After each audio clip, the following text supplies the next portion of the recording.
Donald Trump called him tough. Rush Limbaugh read one of his articles live on his radio show. And Coulter tweeted that article to her 1.5 million followers and declared every sentence is perfect. Ladies and gentlemen, your host, former chief editor of the Jewish Press, Elliot Resnick. Welcome to the Elliot Resnick Show, where we interview fighters and firebrands on the political and cultural battlefields. With us today is the queen of firebrands, Ann Coulter. Ann needs no introduction, but we'll give her a brief one anyways. She's a frequent and popular TV commentator and has written 13 books, all of them bestsellers, if I'm not mistaken. Her latest is Resistance is Futile, How the Trump-Hating Left Lost Its Collective Mind. But she's also published such titles as How to Talk to a Liberal, If You Must, and If Democrats Had Any Brains, They'd Be Republicans. Ann is actually something of a podcaster herself now, and you can find her interviews and her weekly column on her new Substack channel, which is called Unsafe. And the easiest way to find that channel is to visit anncoulter.com or her Twitter page. Ann, it's a great honor to welcome you to the program. It's so great to meet you in person. Well, over the internet, Elliot. We've been friends for a long time online and through Twitter. Yes, thank you, indeed. First of all, I don't know if you're aware, but you're actually featured in the pre-recorded introduction to every one of my Wednesday podcast episodes.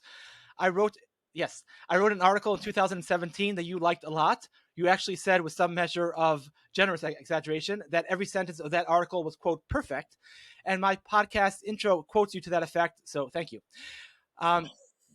Today, well deserved. Sorry?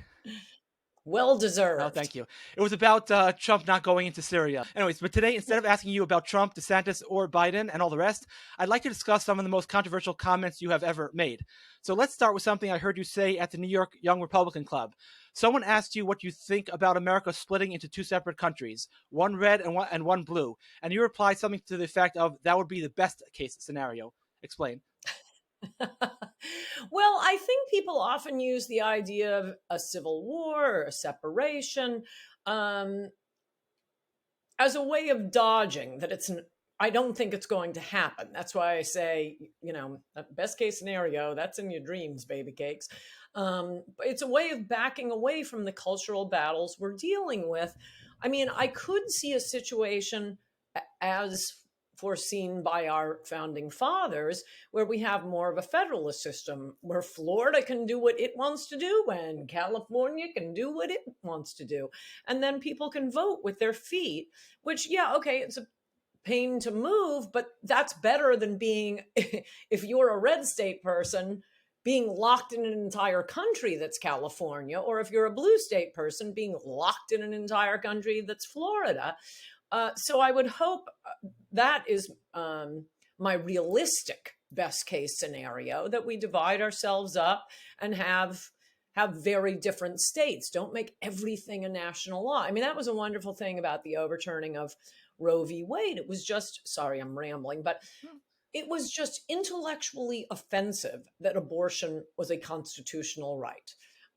Liberals, I know you love abortion, but it's not in the Constitution. Most things people care about aren't in the Constitution.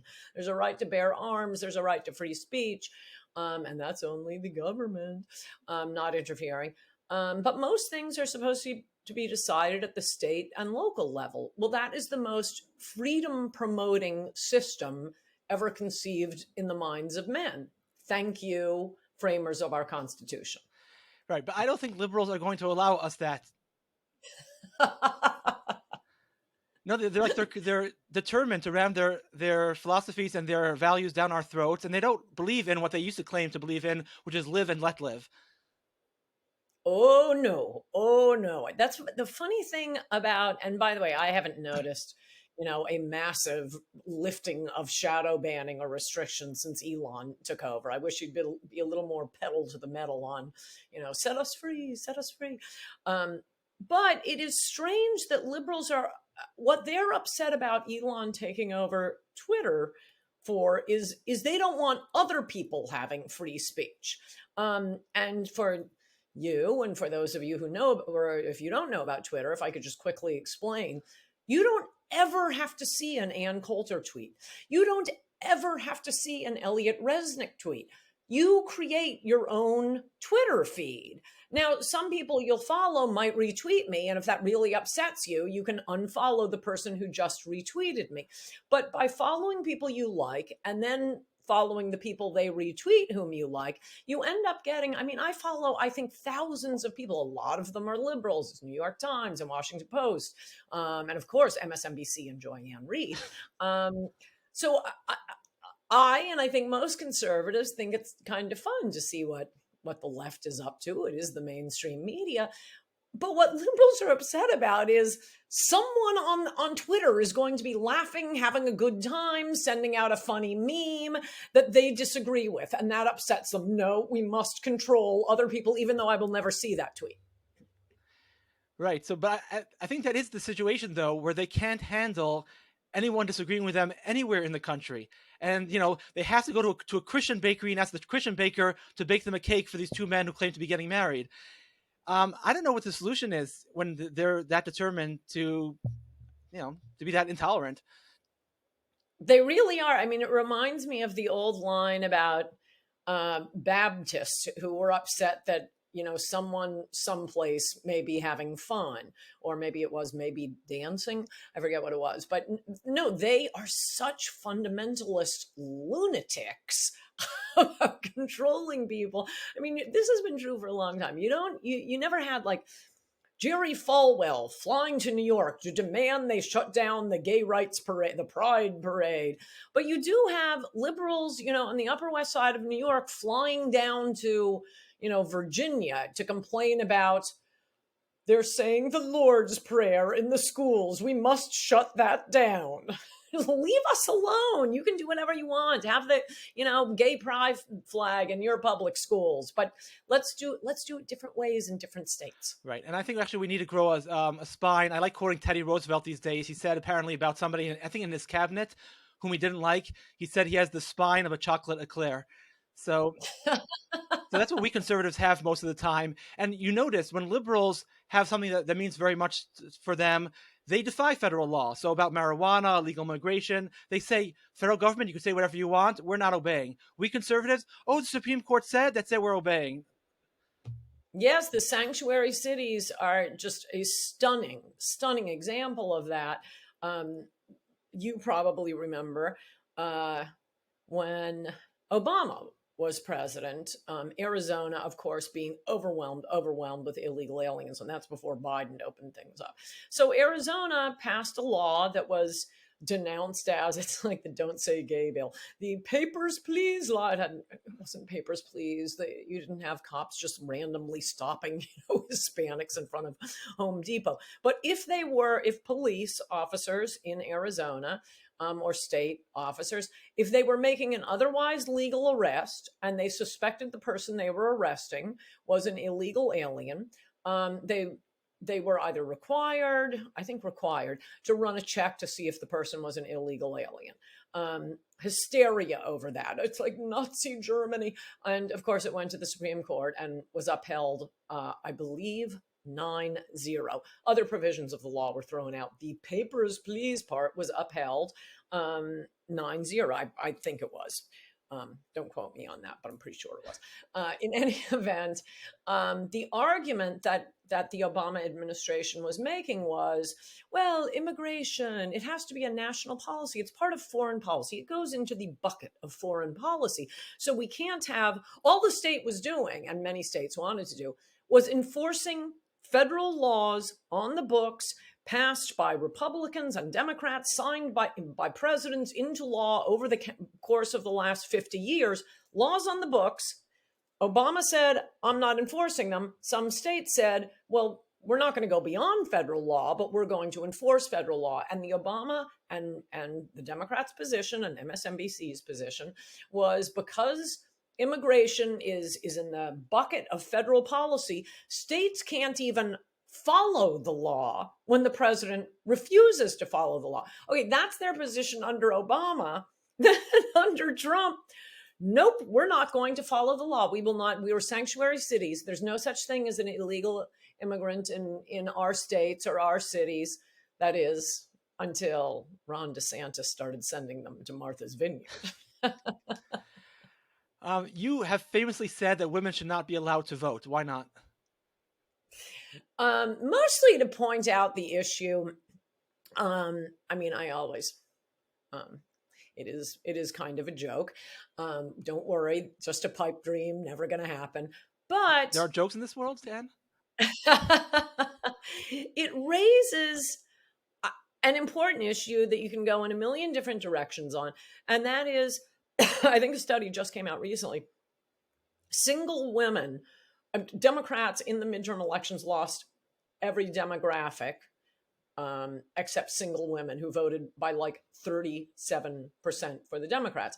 And John Lott, the great economist, he's done studies showing, because especially out in the West, when we were conquering the nation, there weren't that many women pioneers going out and facing the Indians. So a lot of the Western states, a lot of the far right-wing Western states, were the first ones to give women the right to vote. So you can look and see what happens to laws, legislation, a government once you give women the vote, not only nationally, but you can do it state by state. Because as I say, a lot of states gave women the right to vote before the federal government did. And lots, it wouldn't have occurred to me to even look at this, but lots charts, they go like this. They're flat, flat, flat, flat, flat. Just men voting. Government is doing only the most basic functions. Women get the right to vote. The size of government goes through the roof, Idaho and Washington State and Wyoming, and then the entire United States. And I think, as I said recently on a Substack podcast I did with Mickey Kaus, that's up free right now. I think the reason for this is the natural state. This is very politically incorrect. And by the way, I'm a contrary example. The natural state of humanity is for men and women to meet, get married, and have children. Biologically, children are going to end up being way more of the woman's responsibility. I think it works out well anyway that way, but you can't argue with you. You at least got that 9 months and then a few months after that. And I think most women, most people don't want to have a job. There's some career women. Those are probably a lot of the ones who watch, either of us. So yeah, some women have great jobs, but I just want to tell you partners at law firms and investment bankers, 90% of people's jobs suck. They don't want them. So the way it's supposed to work is husband goes out, makes money, pays for the house, the food, the stuff going on. Woman gives up the job altogether and raises the kids. That's a fantastic deal. Say nothing, act natural, ladies. Really, really good deal. If you don't want to, you don't have to. We live in a free country. I'm not casting aspersions, and look at my own example. So if you have I just think there's a natural instinct for women, maybe I'm wrong about this, but to have a man supporting them. And if there is not a man supporting them, they look to the government to be their husband. Can't do this. You always hear I make fun of this in my book. I think it's Guilty. Yeah, it's Guilty, about single mothers and the burden they put on society, how they're destroying their children, so on and so forth. And part of the point I'm making is single motherhood is being pushed so much by women's magazines, by Hollywood, and it's always, the girl's doing it for herself. And then you see all of the government programs required to support the girl doing it for herself. No, you really aren't doing it for yourself. So before getting pregnant, get yourself a nice husband who's going to support you. I saw an interview you did, I think within the last year or two, where someone asked you, like, what's the one thing you would do differently, or maybe the one thing you would give advice to young women who are in college, and you said, get married in college. You're surrounded by guys who think like you, who you're friends with, just do it right away. Yes. Why didn't anyone tell me that? No, in college, look, they've already, well, maybe not so much anymore. They're dumping the SAT, but they've already done a lot of the sorting for you. This will sound so elitist and snotty. Oh, well. You know how when you go to a conference, they're like, hello, my name is. I would like a, hello, my IQ is. It would save so much time dating. But here, the colleges have already done that sorting for you. And, you're at college, you're taking classes together, you're in clubs together. It's a natural way to meet. You just pick the good looking one, have your babies young. They're in college. You could start your career by the time, actually, you don't even need to do anything with them in high school. You could start your career a few years later, but you also have just an enormous pool to choose from when you're a young person. You actually reminded me, I completely forgot. In an Orthodox Jewish society, we date in a more formal type way. So often what you get is these people sending you what we call shidduch resumes. It's kind of like a document that says where the girl went to school, what she's looking for, how she describes herself. And I used to actually, exactly what you said, I used to say, could she just put on like her SAT score on the paper? It would say, seriously. Anyways. Well, in the bell curve, I'm totally going to get us both canceled for citing that book by Charles Murray. I think it's in that book. It may have been an article he wrote around the same time. Two interesting things. One is married couples have IQs that are closer than their children's IQs. So it does actually kind of work out that way. And you're less likely to get divorced the closer your IQs are.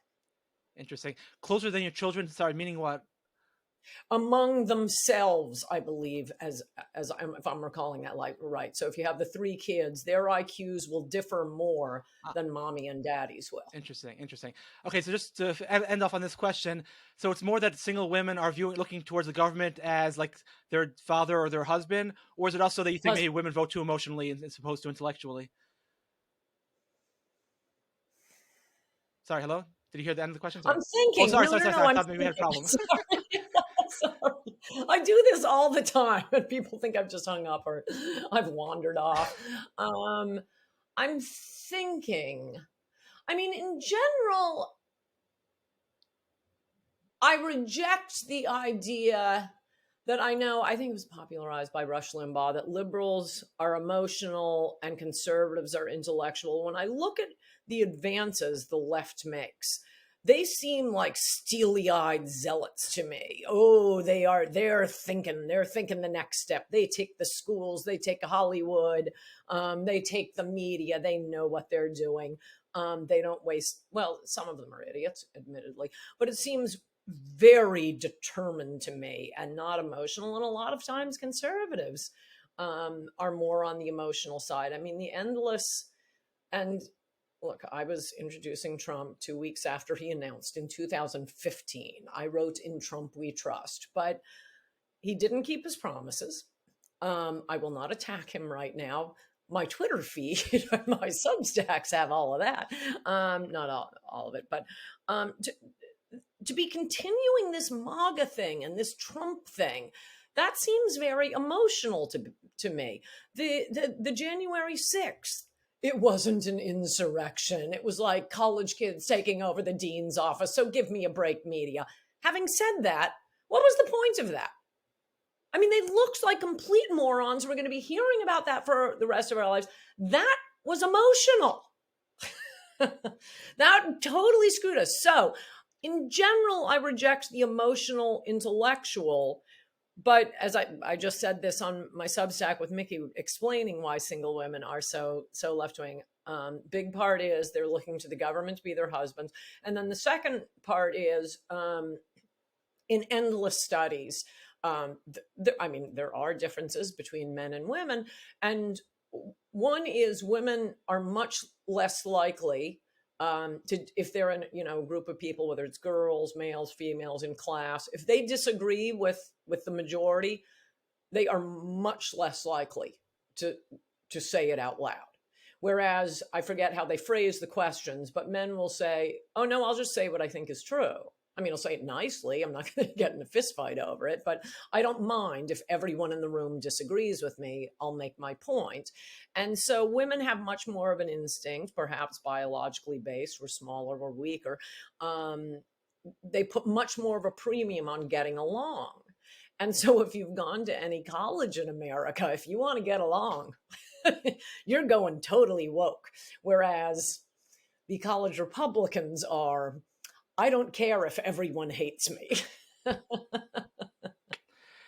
A number of years ago, there was some sort of mass shooting or school shooting in Texas, I believe. The officials in charge sent psychologists to console the bereaved, and you tweeted your dismay.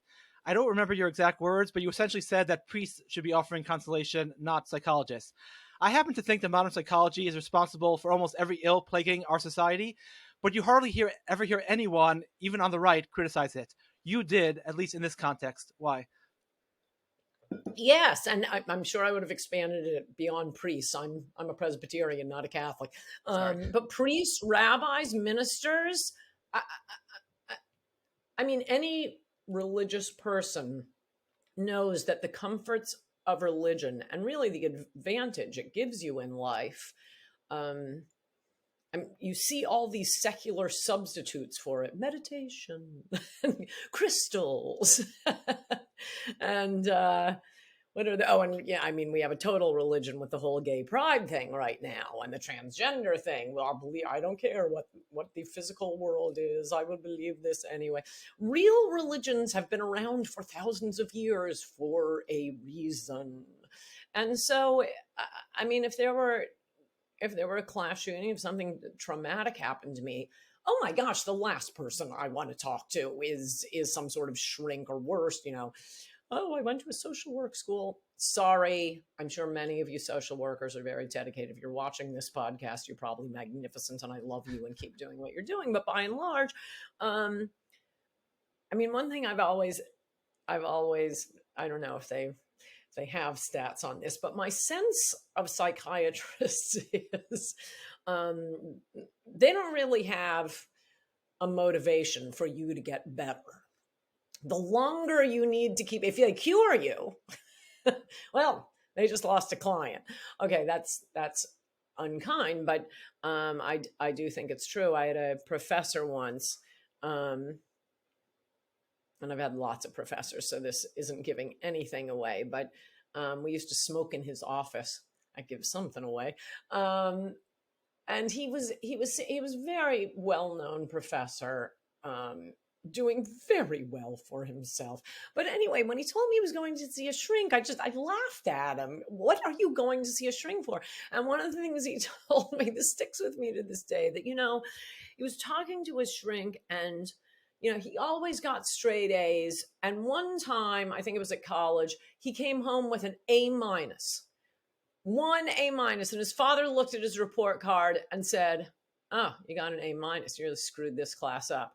And I said, "Professor so-and-so, you're 50 years old. Get over it.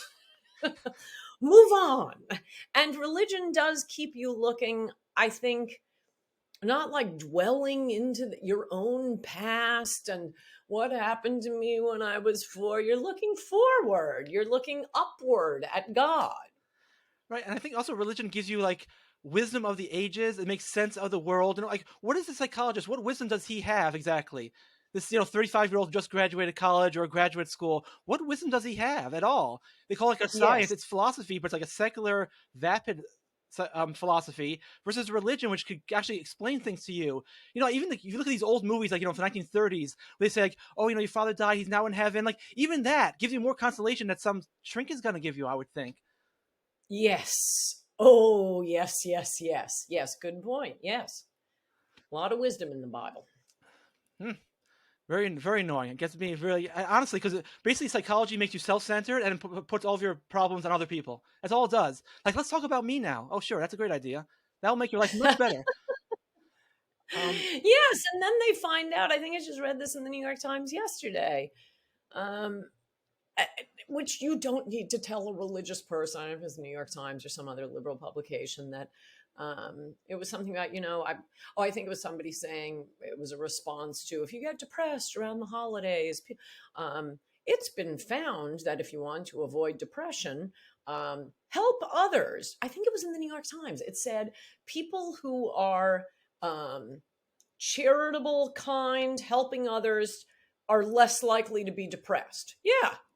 Duh. I just heard a lecture. The person said the bigger problem you have, the more take on a bigger responsibility. That's a good line. Yeah. Stop dwelling on it. Just do something good and useful. In 2007, you said in an interview on CSNBC, well, I'm saying it all wrong, MSNBC, sorry, we want Jews to be perfected. The interviewer was Jewish and claimed to be offended. I just watched the clip of you saying that, and your comments were actually much more benign than even I had remembered them. But to address them directly, I didn't find them offensive because you were simply voicing a standard Christian belief. Your average Orthodox Jew would ideally like Christians to stop believing in Jesus, so I don't find it offensive when a Christian would ideally like me to drop core elements of my religion.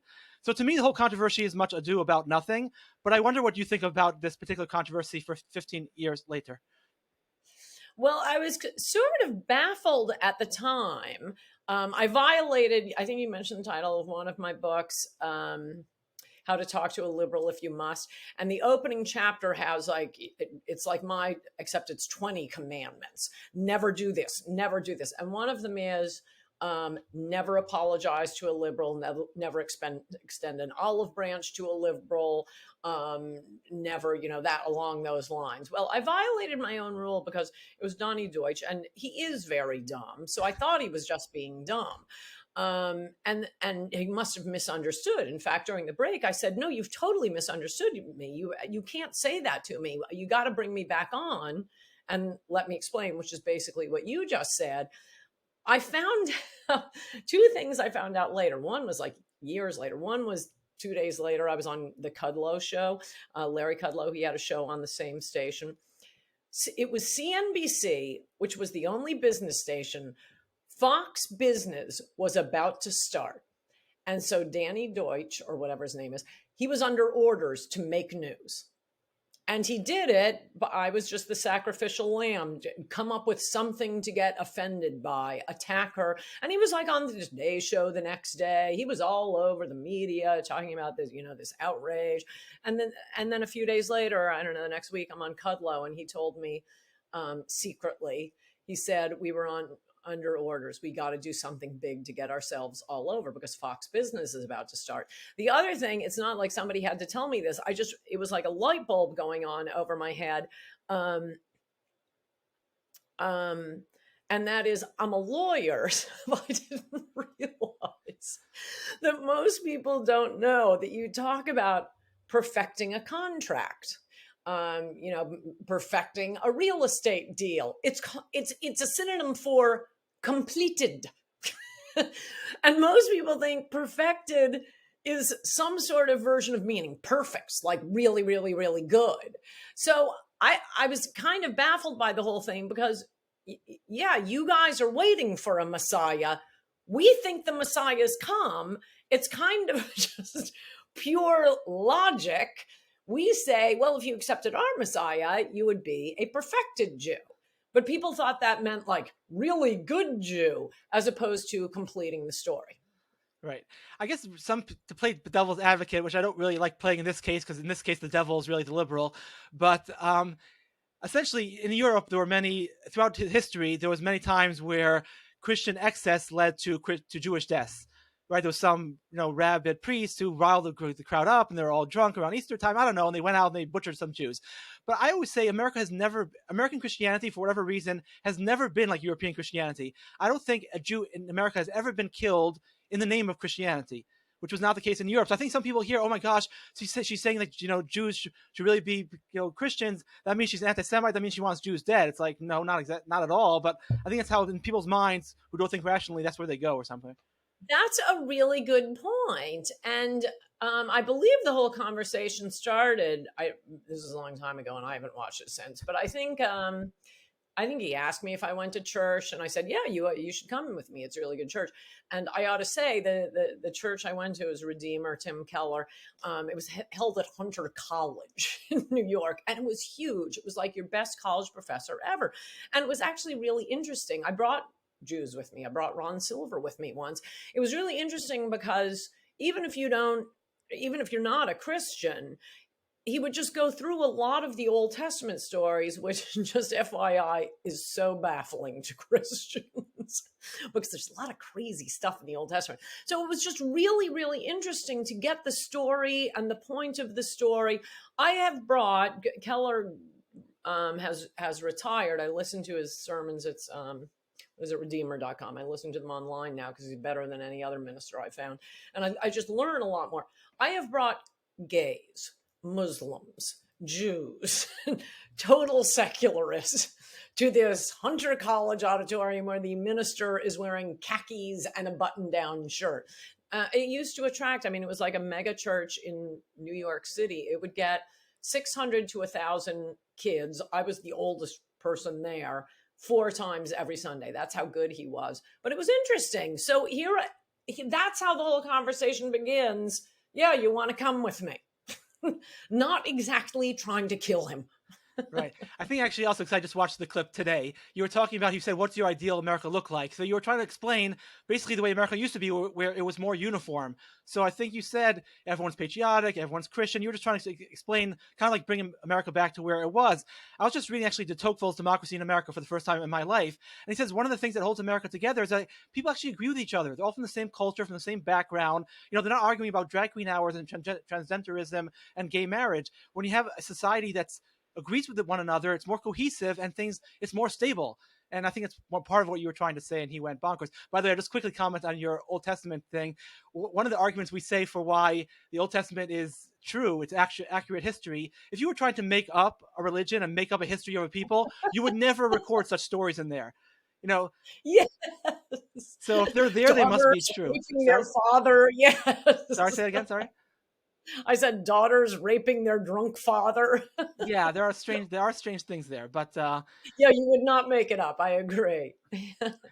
I guess and as for having a more homogeneous society, if I could just say one thing about that before we move on, and that is, and I quote him in this, I'm not sure for this particular point, but that this was Samuel Huntington's point and the Bowling Alone guy's point, that you're more cohesive, you care for your neighbors more, you're more involved in civic activities. But Huntington's point was, and I think Richard Brookhiser, that the British, well, the Anglo-Saxon Protestant, not Catholic, not Baptist, Protestant culture of America, it doesn't mean you have to be those things, but that's the culture. And what Huntington says, which I think is funny, is that basically different ethnic groups and religions come here and they all in sort of behaviors and style become WASPs. Now, not literally signing up with the Presbyterian Church, but the WASP style, I forget how he puts it, but the way of life, the style, that's the template of the American. Oh, and one interesting thing about our country, Jews had the vote before Catholics did, because what Americans were worried about back then, this is in colonial times, was that, wait a second, you guys are beholden to this guy in Rome? No. You got to come here, cut it off, and become American. And I think it's Huntington who says Catholics weren't fully accepted into society until they became American Catholics and not Roman Catholics. Interesting. Right. I was at Trump's 2016 inauguration, and he had all these Christian priests and ministers praying in the name of Jesus. And of course, it's not my religion, but I felt so much more comfortable hearing people talk religiously and talking about God than, surrounded by woke people who talk about, I don't know, Satan or whatever they have. No, I mean, like the satanic culture is like coming back or something. Like, you see these clips. I know. Ugh, very strange. Okay, I guess this is the last controversy I'll bring up. After 9/11, you famously wrote, "We should invade their countries, kill their leaders, and convert them to Christianity." Do you still think that's a good strategy? It's so funny you say that. I was driving up past the mosque on 96th Street just like 2 days ago and reflecting, man, that was a good plan.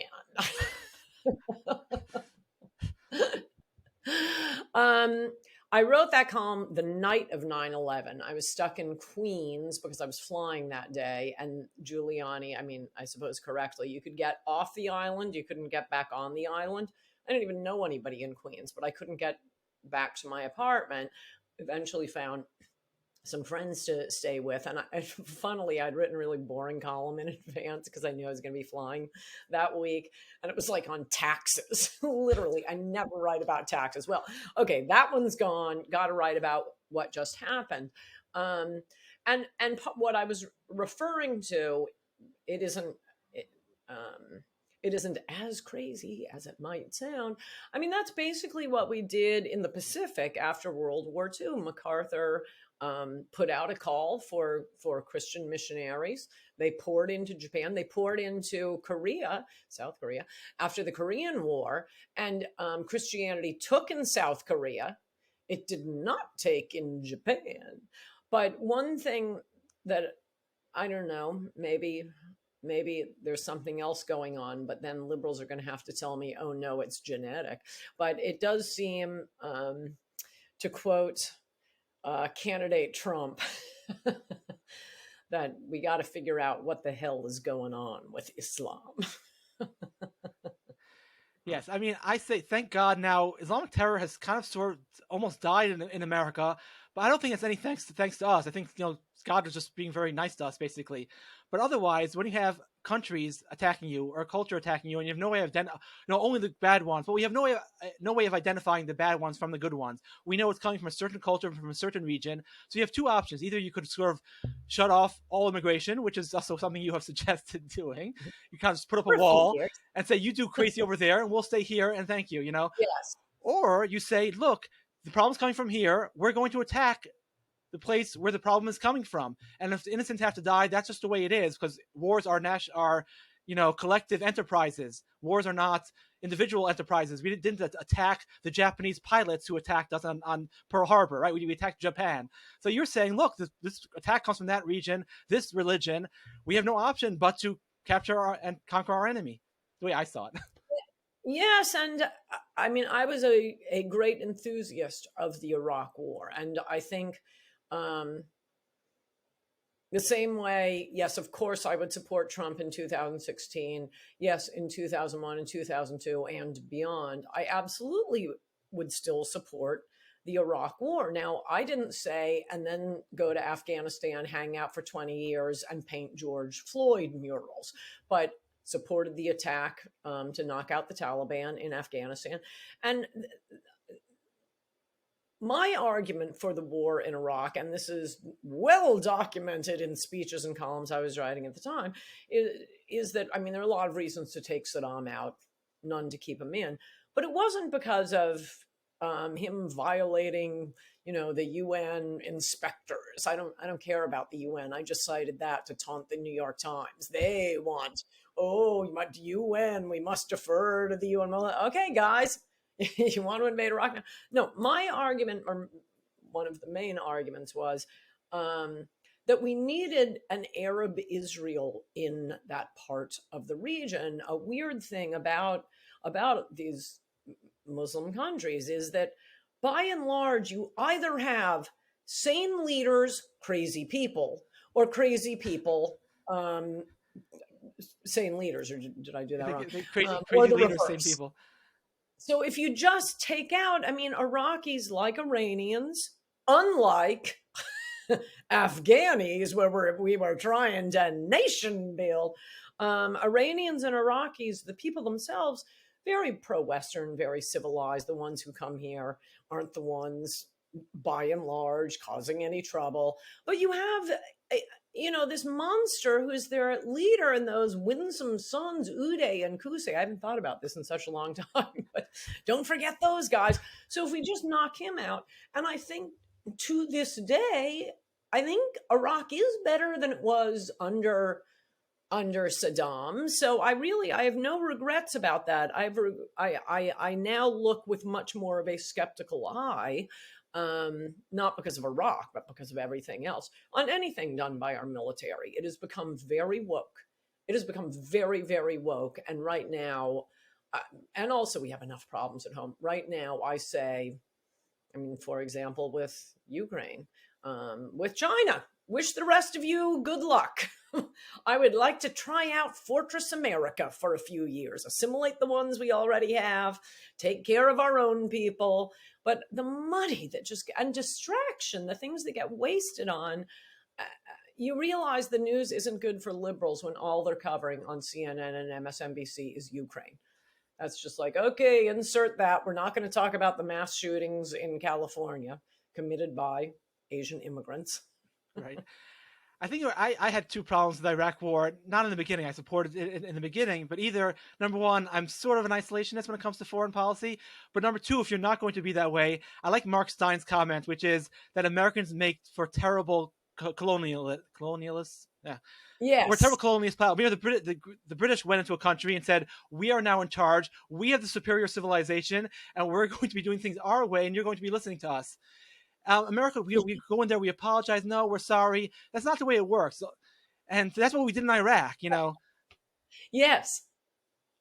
Yes, you're absolutely right. And worse, in Afghanistan, where they're bringing in all that feminist nonsense. They were so proud and so upset when Biden pulled out that they had gotten the first women on the Kabul, police force, and they're teaching them about women's studies and women's rights, and literally, and they flew the pride flag in Afghanistan, and they literally had a mural of George Floyd. No, if that's what our military is doing, just shut it down. Right.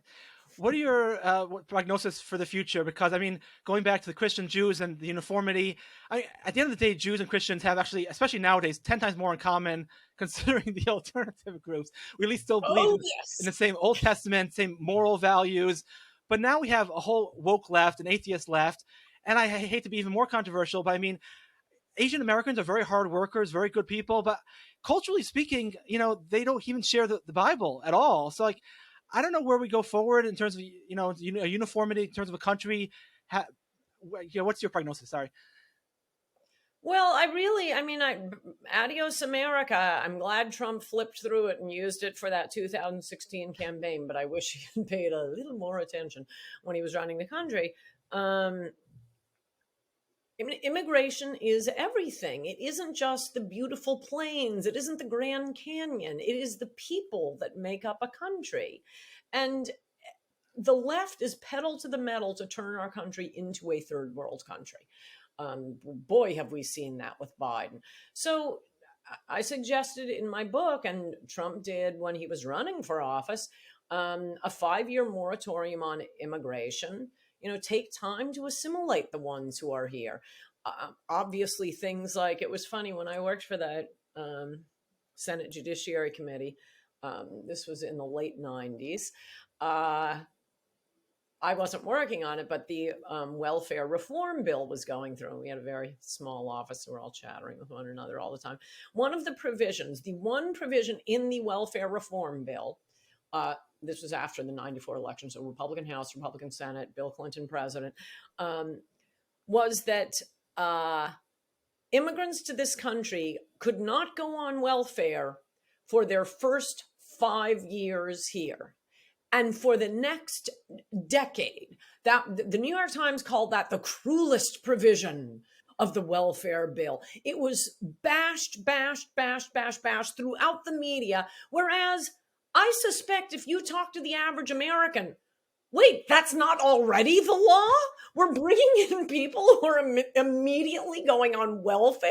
What kind of country would do that? So, yeah, we've got to stop bringing in people whom we immediately have to help. We have our own poor people.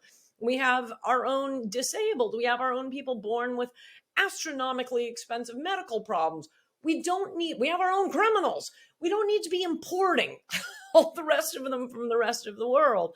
So I would say that is the most important thing.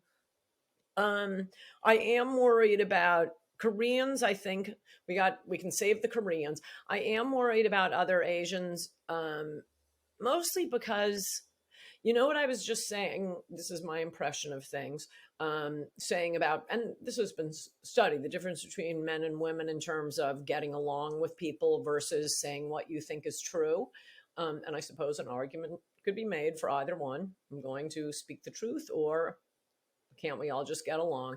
Asians seem to me to be much more on the let's all just get along side of things. And as with women, that's a problem in today's society. All the powers that be, if you want to get a job in journalism, in media, in Hollywood, if you want to be an actor on a TV commercial, if you want to get ahead in corporate America, be on a corporate board, college, how you're going to do. It is wokeness as far as the eye can see. So that's what concerns me about Asians other than Koreans, because luckily we sent in the Christian missionaries to South Korea after the Korean War. So most Koreans are good Christians. You can trust them. By the way, I put out a book of quotes by Donald Trump. You'll forgive me. It's called Nuggets of Gold. I was thinking, should I ask Anne to tweet it for me? I said she never will, but I said, you know what? I'll compose a line for Anne, and she might do it. I'll write, "Do as Trump says, not as he does," and then maybe she'll tweet it. That would be you should have called your book that. Because my book, In Trump We Trust, people say, "Oh, aren't you embarrassed that you wrote?" No. Go back to 2016. Trump was the only one even saying the right things. Okay, he didn't do it. He's no worse than Jeb would have been. He's no worse than Rubio would have been. But he was at least saying the right things. And we had his election in 2016. I mean, what more powerful message is there to Republicans in Washington, to certain cable news stations? Immigration is a gigantic issue. You want to be popular Republicans? Do something about immigration. So anyway, I have given my book, In Trump We Trust, which I think is a great book, to this day. I don't think I got anything wrong on it. I was very clear. But the title is blasphemous. I'm voting for. I basically said he's a horrible person, but he's at least saying the right things. I have signed that to people I want to run for office or run for president, saying, but you have to actually do it. My only problem was with your title. I thought it was slightly blasphemous. You'll forgive me. You know, one of my friends, he's secular, so he doesn't care about the blasphemy part, and I don't think it's blasphemous. It's just I meant in a very light sense. I didn't mean in the literal sense, but it's on our coin. You got to come up with something. But anyway, it was, I had to put it out quickly, and he keeps saying, "Oh, that's such an embarrassing title, especially now that you hate him." And I said, yeah, I kept asking you for title ideas. I still wouldn't have published the book if I had waited. So a lot of book titles is just, as you know, is it catchy? Is it going to work? I went through a bunch. I didn't think any of the rest of them were good. Turns out, the one thing you couldn't do was trust Trump. Yeah, no, I was sort of joking, and the subtitle also is great. I think it's "E Pluribus Awesome" is the subtitle, so definitely catchy. But anyways, and also just quickly, I'll say about immigration, because on my side, on the Jewish side, people say, well, look, during the Holocaust, Jews weren't being allowed in because this 1924 law that basically had severely restricted immigration. My great-grandparents came, I think, in 1923 or so. It came like right before the law was passed. But the law was passed because 2.5 million Jews had come in the previous 35 years. Like, you're forgetting the 2.5 million Jews that were let in, and you're only focusing on the Jews that weren't let in afterwards. Had there not been that flood of Jews, that law wouldn't have been passed to begin with. Like, you have to, judge the good with the bad and understand the context of what happened here. But also, if there's any group that should be in favor of don't let immigrants collect welfare, it ought to be the Jews. I mean, one of the things I point out in Adios America, you probably know this, your viewers may not. I forget how many it was, but it was like 40% of Italian immigrants who came over in that huge migration around the turn of the last century went back. This is part of the way we skimmed the cream and got the best of any culture, of any country. There was no welfare. It was sink or swim. Apparently, the Jews did pretty well on the swimming part, because the two groups of people who were least likely, immigrants, least likely to go home or go back to, someplace in Europe, English and Jews. And most other immigrants, before we had, submerged them in the warm bath of welfare benefits, and here's your check, and here's your housing, and here's your free doctor and dental care. No, make it sink or swim, and then we don't need any immigration laws at all. All right, Anne, it was a huge pleasure and honor to have you today.